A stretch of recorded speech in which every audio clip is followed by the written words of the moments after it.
great people and friends of Moments with Pastor Funke. Welcome to another episode that we're calling Healing. In this episode, I want to teach us how we can all manage our feelings and not allow them to get the better of us. Trust this blesses you all. Let's get started quickly by reading from scriptures in Genesis 27, verses 21 to 23. Isaac said to Jacob, "Please come near, that I may feel you, my son, whether you're really my son Esau or not." So Jacob went near to Isaac his father, and he felt him and said, "The voice is Jacob's voice, but the hands are the hands of Esau." And he did not recognize him because his hands were hairy like his brother Esau's hands. So he blessed him. Many of us probably know this story well. Isaac's twin sons seem to have always been different and perhaps had something against each other. Esau was hairy, Jacob was smooth-skinned. Esau was loved by their father, Jacob by their mother. Esau liked to hunt. Jacob preferred to work in the fields and around the home. Even when pregnant with them, their mother Rebekah had to consult the Lord because they constantly struggled within her.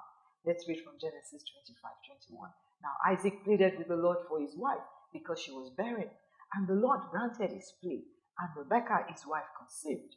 But the children struggled together within her, and she said, "If all is well, why am I like this?"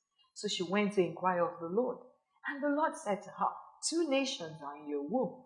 Two peoples shall be separated from your body. One people shall be stronger than the other, and the older shall serve the younger." There was even an occasion when Jacob bought his brother's birthright for, guess what, some soup. I'm sure they all had adjusted over time living in this way. But then the time of Isaac's death was upon them, and he needed to pass the blessing given to him by his father Abraham on to his own son. See, friends, in critical times as this, when important decisions are to be taken, they must not be based on feelings. Not at that time, thousands of years ago, and certainly not for you and I right now. Unfortunately, that's exactly what Isaac did. Let's read it again. "Please come near, that I may feel you, my son." You see, friends, Isaac was old and his eyes were dim. He couldn't see well. Friends, when people begin to lose one of their five senses, the other ones tend to get stronger to make up and compensate for the deficiency. Isaac's hearing was still good. He immediately knew that he was hearing Jacob's voice. That was the fact. However, his mistake was made when he relied instead on his feeling his dad. Hear what the scripture says again. "And he did not recognize him because his hands were hairy, just the same way as Esau's hands were."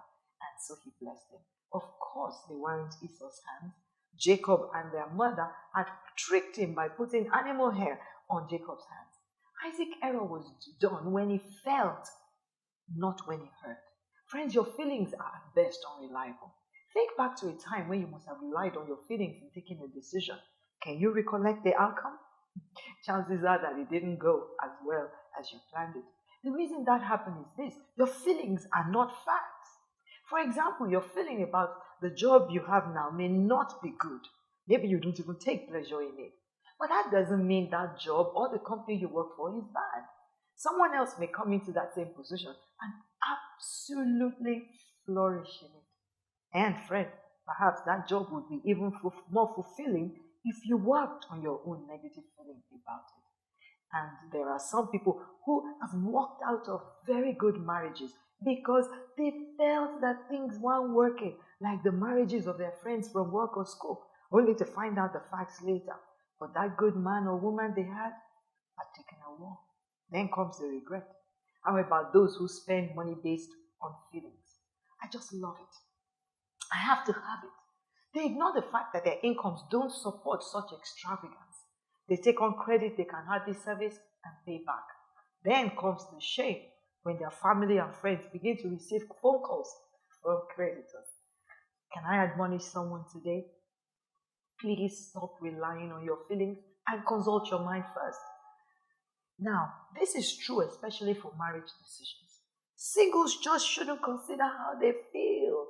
Having feelings of likeness and love for another is good. However, there are other very critical facts that we must consider. Facts like, do we like to spend time together? Do we laugh at and with each other and no feathers are ruffled? Can I talk about my pain and concerns and he or she is willing to listen and take it seriously? Do we agree on issues in general? Does she have unexpected outbursts and go on for days without communicating? Has he hit me before and told me it was your fault? You made me do it. I can keep going on, but time constrains me. The point here, friends, is this: the less reliance you and I put on our feelings and more on sensible, well thought out decisions, the more peaceful, contained, and fulfilled we'll be. When it's all said and done, isn't that the point of living?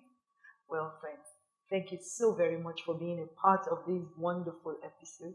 We look forward to seeing you at the next episode. God bless you all. I'm Pastor Funke. Bye for now.